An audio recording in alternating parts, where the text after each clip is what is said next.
எனக்கு அப்பா கிடையாது சார். உதவி கேட்ட நொடியே எம்பி செய்த செயல். என்ன நடந்தது வாங்க பார்க்கலாம். வீட்டுல அம்மா போன் நம்பர் இருக்குதா?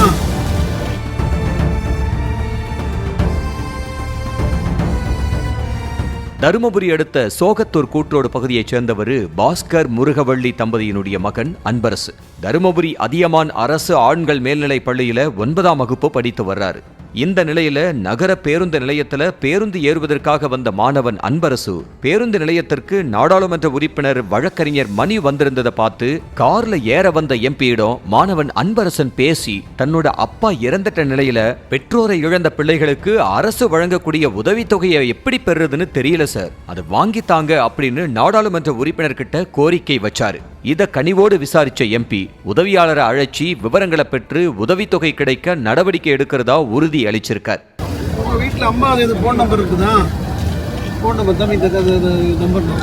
உங்க அம்மாட்ட பேசிட்டு, அவர் என்னோட பிஏ தான், உங்க அம்மாட்ட பேசிட்டு நான் சொல்றேன். அது என்னன்னு சார், சிங்கிள் பேரண்ட் எழுதி போட்டு காசு விவரமாக பேச தெரியல. அது என்ன எது டீட்டெயில் ஆகுது, டீட்டெயில் வாங்க. ஒரு மனு கொடுத்து கலெக்டர் கிட்ட முடிச்ச வரைக்கும் நான் ஹெல்ப் பண்றேன் தம்பி. அது மட்டும் இல்லாம என்னால முடிஞ்சதை பண்றேன், நல்லா படிக்கணும் அப்படின்னு எம்பி சொன்னதை கேட்டு பேருந்து நிலையத்தில் இருந்த பயணிகள் ஆச்சரியத்தோட பார்த்திருக்காங்க. சிங்கிள் பேரண்ட் எழுதி போட்டு காசு விவரமாக பேச தெரியல. அது என்ன எது டீட்டெயில் ஆகுது, டீட்டெயில் வாங்க. ஒரு மனு கொடுத்து கலெக்டர் கிட்ட முடிச்ச வரைக்கும் நான் ஹெல்ப் பண்றேன் தம்பி. சரி பாருங்க. இல்ல அது மட்டும் இல்ல, அவனே நான் பேசுறேன்.